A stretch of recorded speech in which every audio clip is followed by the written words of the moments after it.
तो चलिए बच्चों, अपन स्टार्ट करते हैं प्रीवियस क्लास के आगे। तो मुझे आज आपको बताना चाहिए सबसे पहले रेनॉल्ड्स नंबर। तो बच्चों, ये रेनॉल्ड्स नंबर का फॉर्मूला है। किसी पाइप में से यदि लिक्विड फ्लो करता है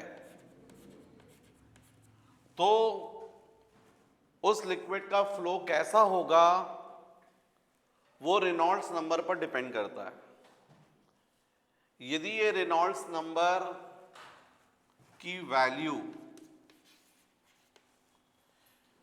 किसके बीच में होती है,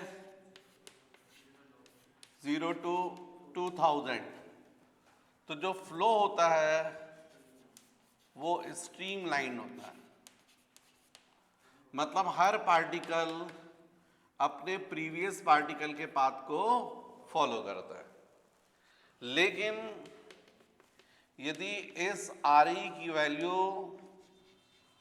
बिटवीन 2000 टू 3000 होती है तो जो फ्लो रहता है वो अनस्टेडी रहता है और चेंज होता है स्ट्रीम लाइन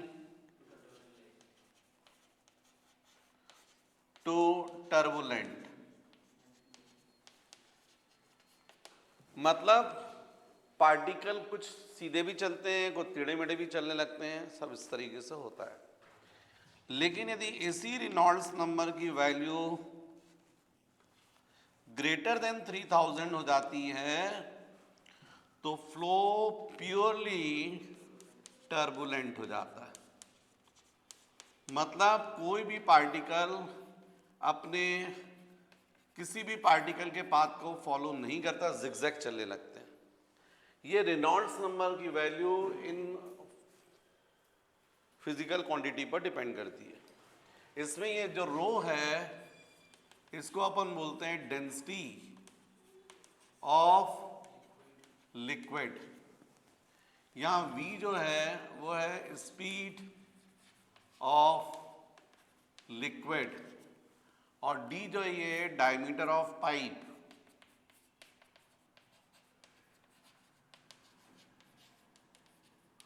और ईटा जो है वो है coefficient of viscosity of liquid.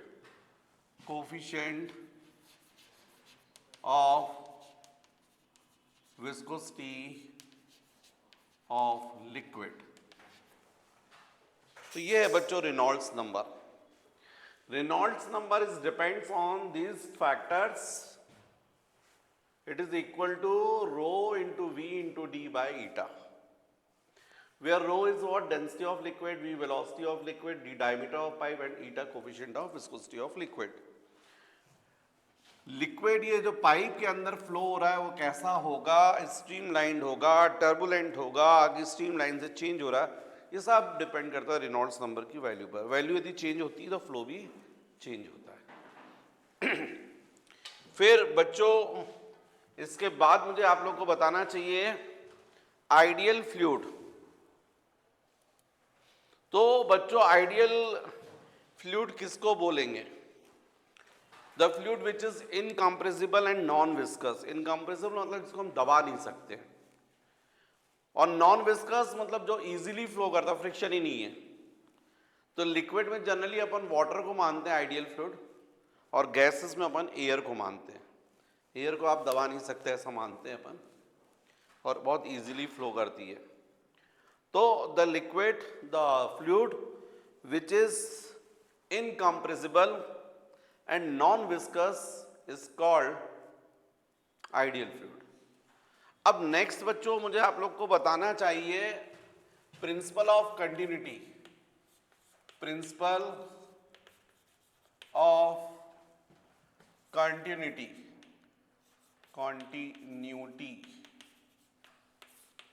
Principle of continuity. What is principle of continuity? When an ideal fluid flows through non-uniform pipe, then its each section, the product of cross-sectional area of pipe and velocity of pipe the product of area and velocity of a pipe, it remains constant. या दूसरे word में आप बोल सकते हो, when an ideal fluid flows through non-uniform pipe, then its each section, the speed of liquid, it is inversely proportional to cross sectional area of a pipe. मतलब यदि मान लीजिए सपोज ये पाइप है जो कि नॉन यूनिफॉर्म है और इससे यदि आइडियल लिक्विड फ्लो कर रहा है, तो इसके हर सेक्शन पर जो लिक्विड की वेलोसिटी होती है, it is inversely proportional to cross section area. V it is inversely proportional to A. मतलब एरिया ज्यादा होगा तो वेलोसिटी कम होगी और एरिया कम होगा तो वेलोसिटी ज्यादा होगी. प्रैक्टिकली बात करें तो आप लोग देखते हैं बगीचे में पानी सींचने के लिए जो पाइप आप यूज करते हैं, रबर पाइप, उसको जैसे आप दबाते हैं तो आप देखते हैं वाटर बहुत दूर तक जाने लगता है. एक्चुअली में आपने क्या किया, क्रॉस सेक्शन एरिया कम कर दिया, वेलोसिटी बढ़ गई, इसलिए वो दूर तक जा रहा है. जैसे ही पाइप को ओपन करते हैं तो क्रॉस सेक्शन एरिया क्या हो जाता है, बढ़ जाता है, वेलोसिटी कम हो जाती है, पानी ज़्यादा दूर नहीं जाता है. तो according to principle of continuity, when an ideal fluid passing through non-uniform pipe, then its each section velocity of a liquid, it is inversely proportional to cross section area. यदि हम इक्वल करते तो v इज इक्वल टू जाएगा k upon a, therefore av is equal to of constant. What is a? Area of cross section. And what is v? Velocity of liquid. तो बच्चों अपन इसको prove भी कर सकते हैं प्रिंसिपल ऑफ कंटिन्यूटी को. यदि नॉन यूनिफॉर्म सेक्शन है और यहाँ पर वाटर फ्लो कर रहा है और आपको मालूम है कि कहीं भी मास स्टोर नहीं कर रहा है, जितना वाटर आ रहा है उतना ज़्यादा फ्लो करते आ रहा है, तो अपन बोल सकते हैं incoming mass per second is equal to outgoing mass per second. तो पर सेकंड का मतलब है टी टाइम में मान लीजिए m मास, तो यूनिट टाइम में कितना, m बाई टी, है ना. तो मास पर सेकंड का मतलब m बाई टी, तो ये जाएगा m1 by T is equal to of m2 by T. अब मास क्या होता है, डेंसिटी क्या होता है, मास अपॉन वॉल्यूम. मास क्या होगा, डेंसिटी इंटू वॉल्यूम. तो यहाँ पर जाएगा density into volume upon time. यहाँ भी ऐसे जाएगा density into volume upon time. Density तो सेम रहेगी, डेंसिटी जो रहेगी लिक्विड की कैसी रहेगी, सेम. वॉल्यूम में ही फर्क हो सकता है, यहाँ पर वॉल्यूम ज़्यादा, यहाँ वॉल्यूम कम, आप ऐसे कह सकते हो v1 और ये जाएगा v2. तो डेंसिटी डेंसिटी तो क्या हो गई, कैंसिल. अब v1 को आप क्या लिख सकते हो, तो आपको मालूम वेलोसिटी क्या होता है, एरिया इंटू डिस्प्लेसमेंट. तो आप लिखोगे यहाँ पर a1 into of x1 upon T. यहाँ पर जाएगा area into x2 upon T. Displacement upon time क्या होता है, वेलोसिटी. यहाँ पर भी जाएगा एरिया इंटू वेलोसिटी.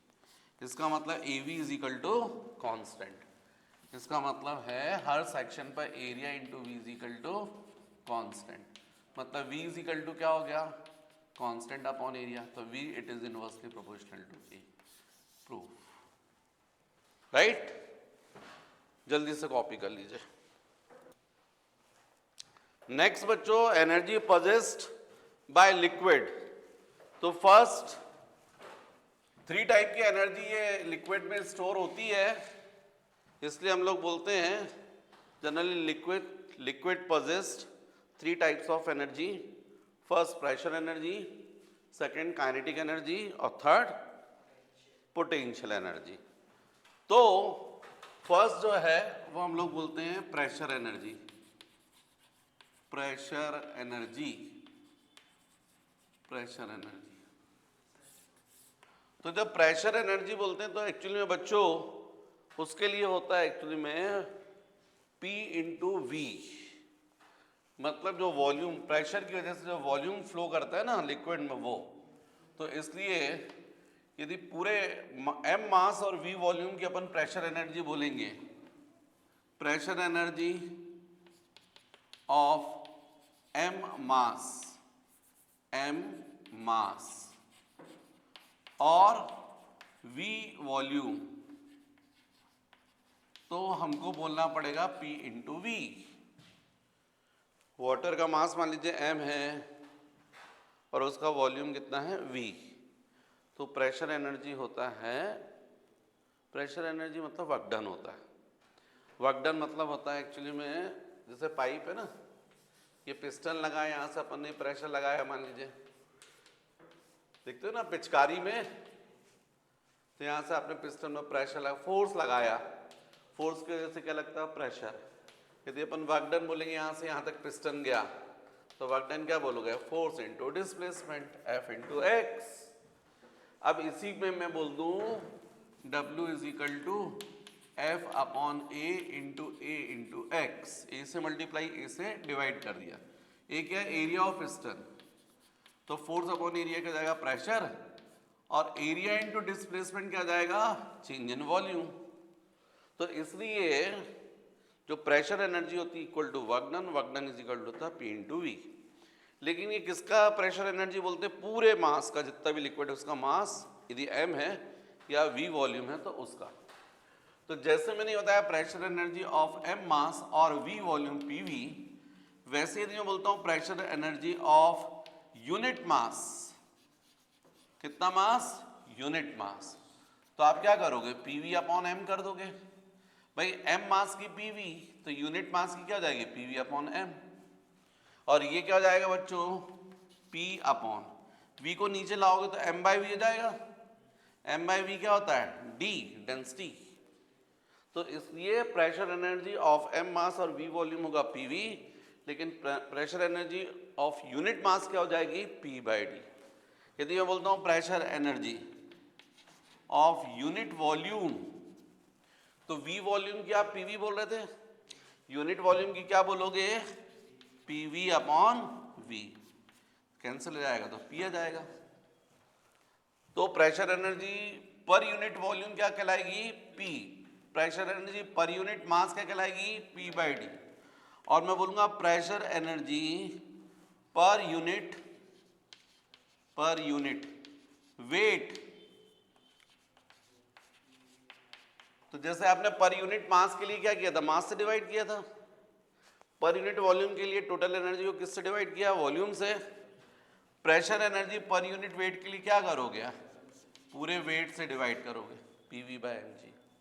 तो आपको क्लियर दिख रहा है पी बाय, ये वी जब डिनोमिनेटर में आएगा तो एम बाय वी क्या जाएगा डी, तो डी दिया जाएगा। ये जो होता है ना प्रेशर एनर्जी पर यूनिट वेट, इसको अपन प्रेशर हेड भी बोलते हैं। क्या बोलते हैं इसको, pressure head. What is pressure head, pressure energy पर यूनिट वेट। तो ये बच्चों मैंने आप लोगों को बताया है प्रेशर एनर्जी के फॉर्म में। यदि मैं बोलूं आपसे प्रेशर एनर्जी पर यूनिट मास, क्या मैं बोलूं प्रेशर एनर्जी पर यूनिट मास, तो आप ये समझ जाओगे। प्रेशर एनर्जी पर यूनिट वॉल्यूम क्या बोलोगे, प्रेशर एनर्जी पर यूनिट वॉल्यूम। आप मेरी बात समझ रहे हैं ना, तो ये जाएगा पर यूनिट मास के लिए ऐसा लिख सकते हो, और पर यूनिट वेट के लिए ऐसे लिख सकते हो। बिल्कुल ऐसे ही आपका काइनेटिक एनर्जी चलेगी, काइनेटिक एनर्जी। तो यदि मैं बोलूंगा kinetic energy of m mass of complete mass, अब कंप्लीट मास होगा तो कंप्लीट वॉल्यूम भी होगा, तो और v वॉल्यूम, तो क्या बोलोगे आप, half m into V square, half m V square. यदि मैं बोलूंगा काइनेटिक एनर्जी पर यूनिट मास, तो क्या करोगे, half m V square upon m cancel हो जाएगा, तो हाफ वी स्क्वायर आ जाएगा। यदि यही मैं बोलूंगा काइनेटिक एनर्जी पर यूनिट वॉल्यूम, तो क्या करोगे, half M V square upon V, mass upon volume क्या होता है डेंसिटी, तो हाफ डी वी स्क्वायर कहलाएगा। यदि मैं बोलूंगा काइनेटिक एनर्जी पर यूनिट वेट, तो क्या करोगे, half M V square upon M G, M cancel, तो क्या जाएगा v²/2g। ये जो है ना काइनेटिक एनर्जी पर यूनिट वेट, इसको हम लोग बोलते हैं वेलोसिटी हेड। जैसे ये था ना प्रेशर एनर्जी पर यूनिट वेट को क्या बोल रहे थे अपन, प्रेशर हेड, वैसे काइनेटिक एनर्जी पर यूनिट वेट को अपन बोलते हैं वेलोसिटी हेड। ऐसे ही बच्चों थर्ड होती है पोटेंशियल एनर्जी। पोटेंशियल एनर्जी, तो यदि बोलूंगा potential energy of complete mass m मास और v वॉल्यूम, तो आप क्या बोलोगे mgh। और यदि बोलता हूं पोटेंशियल एनर्जी पर यूनिट मास, क्यों भाई, पर यूनिट मास, तो क्या करोगे mgh/m, कैंसिल हो जाएगा mm, तो gh आ जाएगा। और प्रेशर एनर्जी, सॉरी ये जो है ना प्रेशर एनर्जी और ये पोटेंशियल एनर्जी है, पोटेंशियल एनर्जी, और ये क्या है बच्चों, प्रेशर एनर्जी। तो पोटेंशियल को अपन पीओटी कर देते हैं, पीओटी। अब पोटेंशियल एनर्जी पर यूनिट वॉल्यूम बताओ, क्या करोगे mgh/v, m/v क्या हो जाएगा d, तो dgh हो जाएगा। यदि बोलूंगा पोटेंशियल एनर्जी पर यूनिट वेट, तो क्या करोगे mgh/mg, mg कैंसिल h। इसको बच्चों पोजीशन हेड भी बोलते हैं। क्या बोलते हैं, पोजीशन हेड।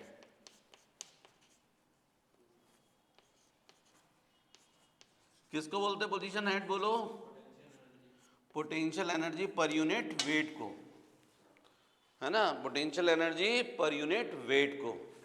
अच्छा, प्रेशर एनर्जी, प्रेशर एनर्जी पर यूनिट वेट को क्या बोलते हैं, प्रेशर हेड। काइनेटिक एनर्जी पर यूनिट वेट को क्या बोलते हैं, वेलोसिटी हेड।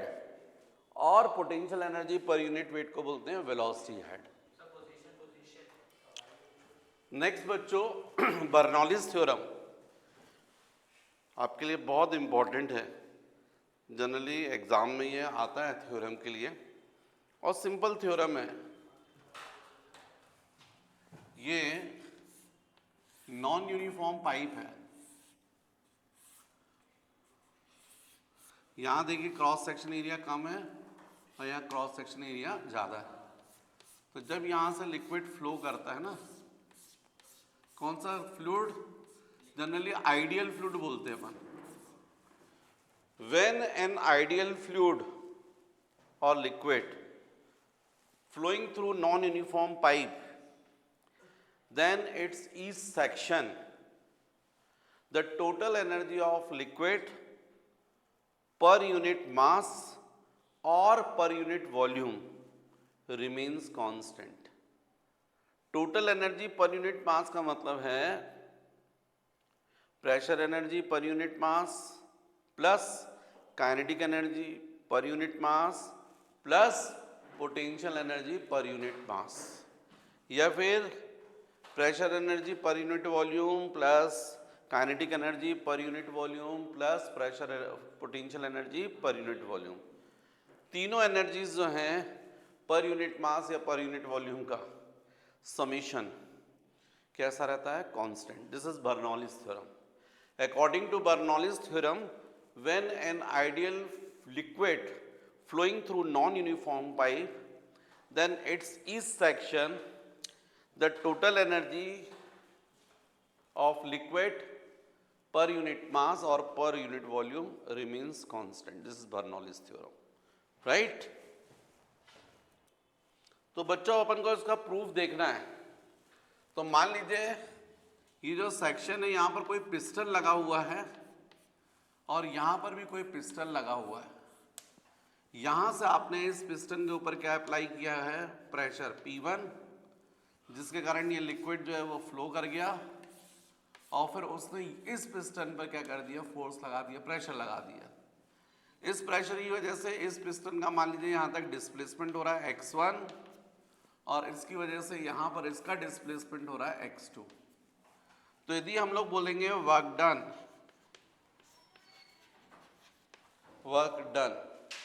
तो work done W is equal to क्या होगा, W1 प्लस माइनस W2।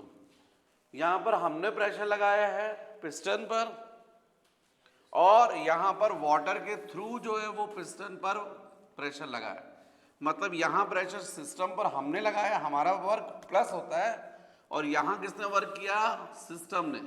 तो सिस्टम का वर्क कैसा होता है, नेगेटिव। तो इसलिए नेट वर्क हो जाएगा W is equal to W1 कितना बोलोगे आप, F1 force into displacement, minus जाएगा F2 इंटू ऑफ x2। अब सबको पता है प्रेशर इज इक्वल टू क्या होता है, force upon area. Force is equal to क्या जाएगा, प्रेशर इंटू एरिया। तो यहां पर जाएगा P1 into of A1 into x1, यहां पर जाएगा P2 A2 into of x2। अच्छा बच्चों, वेलोसिटी क्या होती है, डिस्प्लेसमेंट अपॉन टाइम। डिस्प्लेसमेंट क्या होगा, वेलोसिटी इंटू टाइम।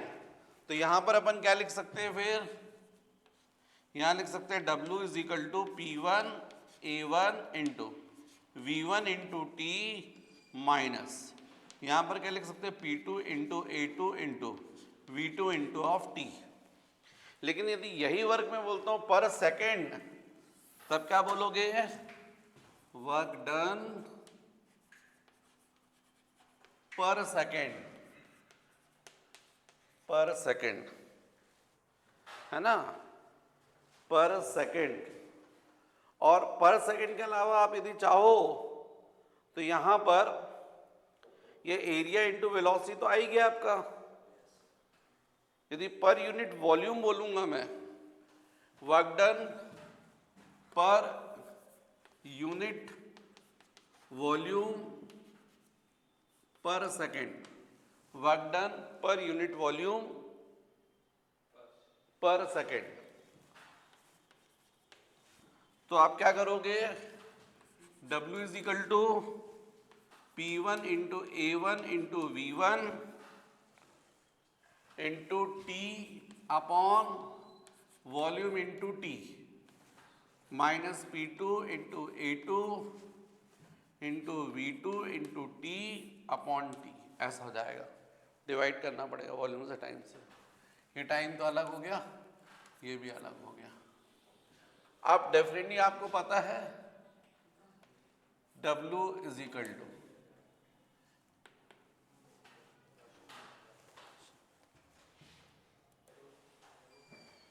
यहां पर बच्चों यदि वर्क डन अपन जो निकाल रहे थे अभी, पर यूनिट वॉल्यूम की जगह केवल पर सेकेंड निकालिए। वर्क डन पर सेकेंड, पर सेकेंड। तो पर सेकेंड के लिए आपको टी भर से डिवाइड करना पड़ेगा, तो टी क्या हो गया, कैंसिल। और आपको पता है एक और चीज, A1 V1 is equal to क्या होता है, A2 V2 by principle of continuity. और ये A1 V1 is equal to A2 V2 is equal to हो जाएगा वॉल्यूम। देखिए ये वॉल्यूम होगा, क्योंकि जब आप ये एरिया कर रहे हैं और वॉल्यूम, ये वेलोसिटी है ना, वेलोसिटी क्या होता है, डिस्प्लेसमेंट अपॉन टाइम। ये क्या वेलोसिटी क्या होता है, डिस्प्लेसमेंट अपॉन टाइम। तो एरिया इंटू डिस्प्लेसमेंट को क्या बोलोगे आप, वॉल्यूम। तो यहां पर क्या जाएगा, वॉल्यूम पर सेकेंड हो जाएगा ये V। और वॉल्यूम इज इक्वल टू क्या होता है, डेंसिटी क्या होता है, mass upon volume. Volume is equal to क्या जाएगा, मास अपॉन डेंसिटी। तो हम लोग यदि यहां पर चाहें तो ये W इज इक्वल टू लिख सकते हैं P1 इंटू A1 V1 की जगह लिख सकते हैं m/d minus P2 into A2 V2 की जगह भी लिख सकते हैं m/d। तो W इज इक्वल टू हो जाएगा आपका m/d, कॉमन निकल गया तो P1 minus P2 into m/d। ये हो गया 1। आप समझिएगा बात, यहां से पिस्टन पर हमने वर्क किया, उसके कारण वाटर फ्लो कर गया और उसने इस पिस्टन को उसने प्रेस किया। हमने वर्क 1 पर किया, यहां 1 पर, और यहां पर 2 पर किसने वर्क किया, वाटर ने, सिस्टम ने। जब हम वर्क करते तो प्लस और जब सिस्टम वर्क करता तो माइनस। तो नेट वर्क हो गया W1 plus minus W2, W is equal to force into displacement minus F2 into X2। Force को हमने प्रेशर इंटू एरिया में कन्वर्ट कर लिया इंटू X1, और यहाँ पर भी जाएगा P2 into A2 into X2। अब हमको मालूम है X1 को हम लिख सकते हैं V1 इंटू T, और इस तरीके से फिर हमने पर सेकेंड निकाल लिया। तो वर्क डन पर सेकेंड की वैल्यू हमको ये आ गई। अब इस वर्क की वजह से वाटर कहाँ गया, ऊपर गया, साथ में वेलोसिटी भी बढ़ी, उसकी पोजीशन भी चेंज हुई है। तो आप क्या बोलोगे, change in kinetic energy. Change in kinetic energy क्या बोलोगे आप, K2 माइनस K1। तो K2 कितना जाएगा, half into M into V2 square minus half M into V1 square. Final kinetic energy minus initial. ऐसे ही आपको मैं बोलूंगा, इसको मान लीजिए 2 बोल लीजिए। फिर चेंज इन पोटेंशियल एनर्जी, तो आप क्या बोलोगे, U2 minus U1, MgH2 minus MgH1। ये हो गया 3 हो गया। अब हम लोग बोल सकते हैं by law of conservation of energy, by law of conservation of energy, work done is equal to increase in kinetic energy plus increase in potential energy. जो भी वर्क आपने किया है वो कहाँ गया, काइनेटिक एनर्जी इंक्रीज होने में यू कंज्यूम हुआ और पोटेंशियल एनर्जी। अब वर्क की वैल्यू तो ये लिखी है, P1 minus P2 into M by D. तो P1 minus P2 into M by D. Increase in kinetic energy बोलो, ये लिखा है half M into V2 square minus half M into V1 square plus change in potential energy MgH2 minus MgH1। देखो आप M common निकल रहा है, यहां से यहां से यहां से, और इसको कैंसिल कर देगा। तो P1 minus P2 by D is equal to, है ना, और D को भी क्रॉस मल्टीप्लाई कर दो, तो half D into V2 square minus half D into V1 square plus DgH2 minus DgH1। 1 वाली क्वांटिटीज एक तरफ कर दो, P1 plus half D into V1 square plus DgH1 is equal to, P2 को right side transfer कर दो, P2 plus फिर half D into V2 square plus DgH2। इसका मतलब P plus half DV square plus DgH is equal to constant. और आपको दिख रहा है ये क्या लिखा, P मतलब प्रेशर एनर्जी पर यूनिट वॉल्यूम, ये क्या लिखा, काइनेटिक एनर्जी पर यूनिट वॉल्यूम, और ये क्या लिखा, पोटेंशियल एनर्जी पर यूनिट वॉल्यूम। तो बच्चों नेक्स्ट अपन को देखना है टोरिसेलिस थ्योरम। टोरिसेलिस थ्योरम से पहले आप समझ लीजिएगा, जैसे कंटेनर है और इसमें अपन ने लिक्विड लिया और यहाँ पर कोई होल किया है, इस होल को होल ना बोलकर अपन ऑरिफाइस बोलते हैं, और यहाँ से जो लिक्विड निकलेगा जिस वेलोसिटी से निकलता है उस वेलोसिटी को अपन बोलते हैं वेलोसिटी ऑफ एफ्लक्स। यदि कंटेनर में अपन ने लिक्विड लिया है और इसका फ्री सरफेस ये है और ये ऑरिफाइस जो है इस फ्री सरफेस से h डेप्थ पर है, तो अकॉर्डिंग टू टोरिसेलिस थ्योरम ये जो वेलोसिटी ऑफ एफ्लक्स होता है VE इज इक्वल टू होता है रूट ओवर 2GH।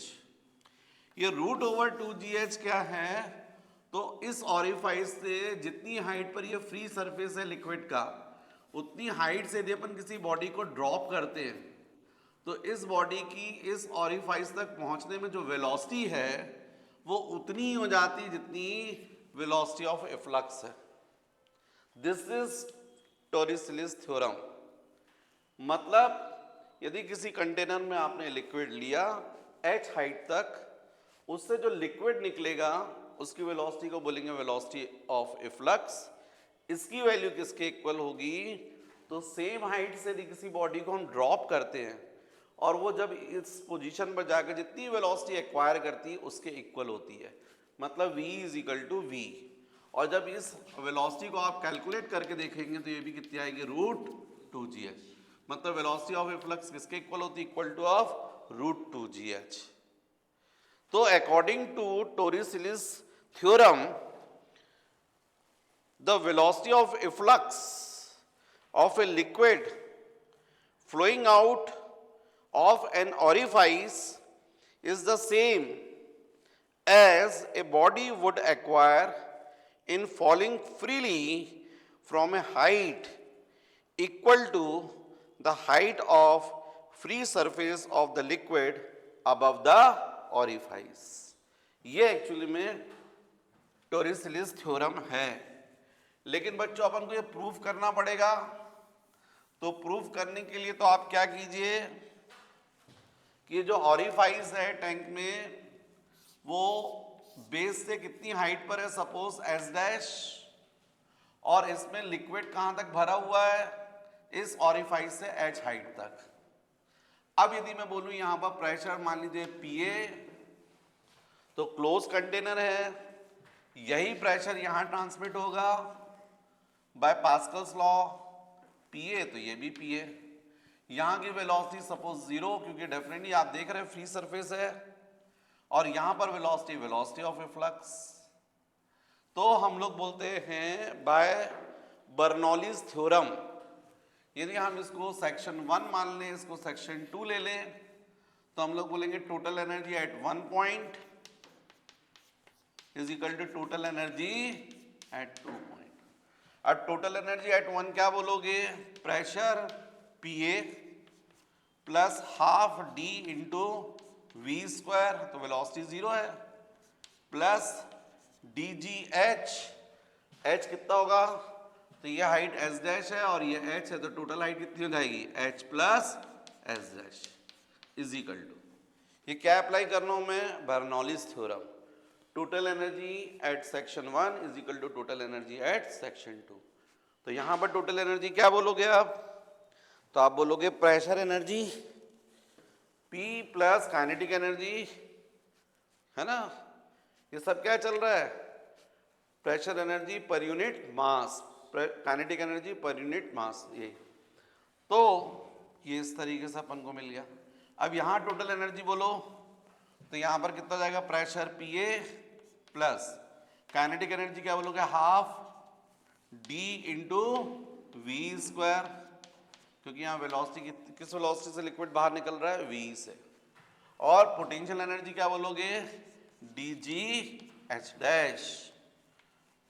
अब सॉल्व कर लो, तो पीए पीए क्या हो गया? कैंसिल, ये 0 हो गया। यहां कितना बचेगा? D G H plus D G H dash. Right hand side पे क्या दिख रहा है आपको? Half D into V square plus D G H dash. D G H dash cancel. तो आपने बर्नौलीज थ्योरम की हेल्प ली और इससे क्या निकाल लिया? Velocity of efflux. तो ये डी डी क्या हो गया? कैंसिल। 2 को क्रॉस मल्टीप्लाई कर दिया, 2gh is equal to V square. तो v इज इक्वल टू क्या आ गया? √2/2gh। ये आ गया 1। हमने बर्नौलीज थ्योरम की हेल्प ली और यहां से लिक्विड जो निकल रहा है ऑरिफाइस से, किस वेलोसिटी से निकल रहा है, जिसको हम वेलोसिटी ऑफ इफ्लक्स बोलते हैं, उसकी वैल्यू निकाल कर देखी तो कितनी आ रही? √2gh। अब ये ऑरिफाइस से h हाइट पर फ्री सरफेस है, इसी हाइट से आप किसी बॉडी को ड्रॉप कीजिए और जब ये बॉडी यहां पहुंचेगी, h डिस्टेंस ट्रेवल करेगी, तो सपोज इसकी वेलोसिटी कितनी हो गई है? v। तो v की वैल्यू निकाल कर देखिए। ये किसके लिए बोल रहा हूं मैं? For freely falling body, for freely falling body.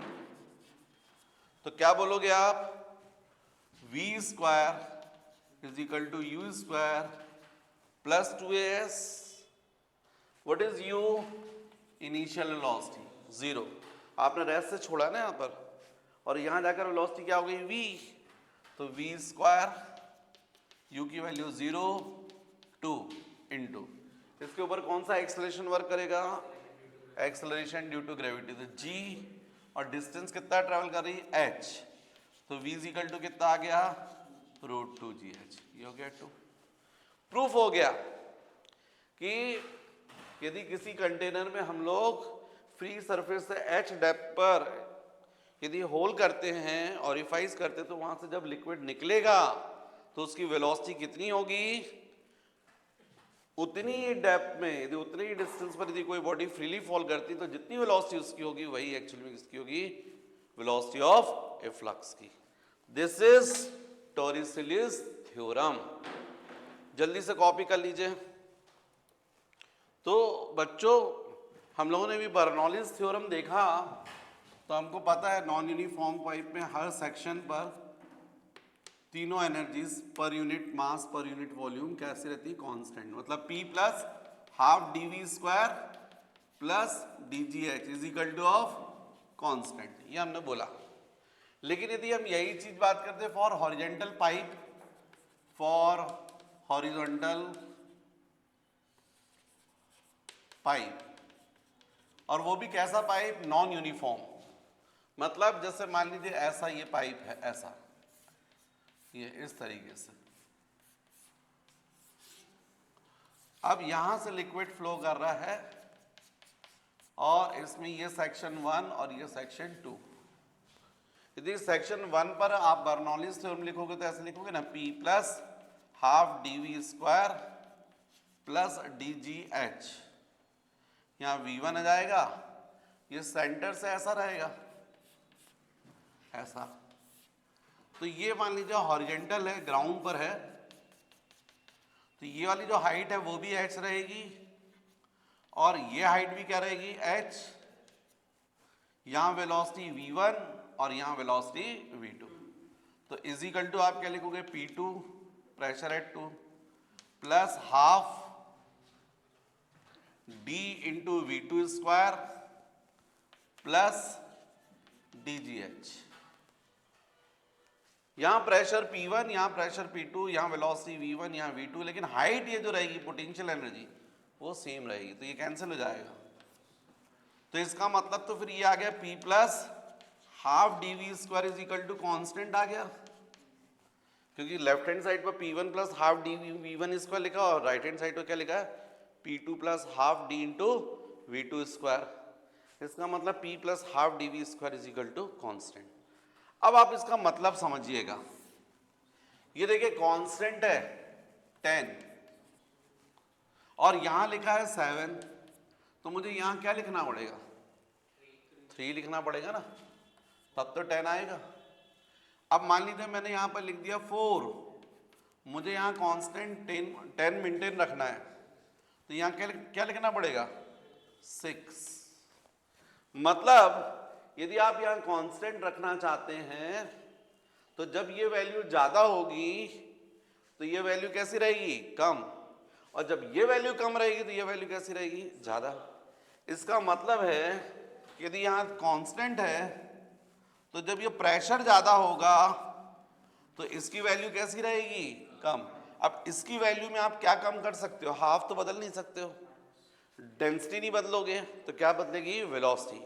इसका मतलब जहां प्रेशर हाई होता है वहां वेलोसिटी कैसी होती है, कम, और जहां प्रेशर कम होगा वहां वेलोसिटी कैसी होगी, ज्यादा। इसका मतलब समझिएगा, इसके पहले आपने प्रिंसिपल ऑफ कंटिन्यूटी बताया था, तो प्रिंसिपल ऑफ कंटिन्यूटी ने आपने बोला था जहां एरिया ज्यादा होता है वहां वेलोसिटी क्या होती है, कम। जहां एरिया ज्यादा होता है वो वेलोसिटी क्या होती है, कम। और अब आप क्या बोल रहे हो, जहां वेलोसिटी कम होती है वहां प्रेशर कैसा होता है, ज्यादा। इसका मतलब है वहां प्रेशर क्या होगा, ज्यादा। मतलब जो आपकी टाउन की मोटी पाइपलाइन जाती हैं जो सिटी में आपकी मोटी पाइपलाइन जाती हैं जिनसे वाटर सप्लाई हो रही है, वो मोटी मोटी पाइपलाइन है। तो मोटी पाइपलाइन में एरिया कैसा है? ज्यादा। वहां वेलोसिटी कैसी होगी? कम। लेकिन प्रेशर कैसा होगा? ज्यादा। इसी से मोटी मोटी पाइपलाइन से आपके घर की पाइपलाइन जुड़ी रहती है। वो आधा इंची की पाइपलाइन जो आपके घर में रहती है, जिसमें आप टेप वेप लगा देते हैं, नल लगे रहते हैं ना, तो उसका एरिया कैसा है? कम। वेलोसिटी कैसी होगी? ज्यादा। प्रेशर कैसा होगा? कम। आप वो टैप ओपन करके हाथ ऐसा रख सकते हो, पानी आपके हाथ पर गिरेगा पर हाथ नहीं हो जाए। पर मोटी पाइपलाइन यदि बस्ट होगी तो आप वहां खड़े हो तो कहा आप उड़ जाओगे वहां पर। ऐसा होता है ना। तो रिवर आप देखो, रिवर वाइड है, एरिया ज्यादा है, वेलोसिटी कैसी रहेगी? कम। प्रेशर कैसा रहेगा? ज्यादा। खड़े नहीं रह पाओगे। लेकिन वहीं से साइड में सेम स्लोप में ड्रेन जा रही है, उसका एरिया कम है, वेलोसिटी ज्यादा रहेगी, प्रेशर कम। वहां यदि आप गिर गए तो बहोगे नहीं। हाँ, लेकिन रिवर में नहीं होगा। तो ये अपन को समझना है। इसके अलावा बहुत सारी एग्जांपल्स ऐसे हैं, क्वेश्चंस ऐसे हैं जो बर्नौलीज थ्योरम पर बेस्ड होते हैं। जैसे क्वेश्चन किया जाए आपसे कि बताओ हेलीकॉप्टर जो है उसका लिफ्ट अप होना, ऊपर उड़ना, ये किस प्रिंसिपल पर वर्क करता है? तो उसका आंसर होगा बर्नौलीज थ्योरम। या जब स्टॉर्म आते हैं, आंधी तूफान आते हैं, तो जो शीट रहती हैं, जो एस्बेस्टस शीट वाले घर रहते हैं, उनकी छत उड़ जाती। क्यों उड़ जाती? अरे भाई, नॉर्मल कंडीशन में ये ऐसा था घर, ये था एक्सटर्नल प्रेशर और ये था इंटरनल प्रेशर, ये P1 था और ये P2। तो नॉर्मल कंडीशन ये प्रेशर ज्यादा होगा, जिसके कारण ये रखा हुआ था, और इंटरनल प्रेशर कम था। लेकिन स्टॉर्म जब आया तो यहां पर वेलोसिटी क्या हो गई? बहुत ज्यादा हो गई। वेलोसिटी ज्यादा होने से यहां प्रेशर क्या हो गया? कम हो गया। जहां वेलोसिटी ज्यादा होती है वहां प्रेशर कैसा रहता है? कम। जब यहाँ प्रेशर कम है और यहाँ का प्रेशर ज्यादा है तो डेफिनेटली ये क्या हो जाएगा? ऐसा उड़ जाएगा। इसलिए वो आंधी तूफान में, स्टॉर्म में, ये शीट जो होती है वो उड़ जाती है। हेलीकॉप्टर जो होता है उसके जो विंग्स बनाए जाते हैं वो इस तरीके से रोटर रहता है और फिर ऐसे बनाए जाते हैं ना, ये ऐसा, ये इस तरीके से हेलीकॉप्टर। अरे ठीक है यार, समझने के लिए ठीक है, यह हेलीकॉप्टर, ठीक है।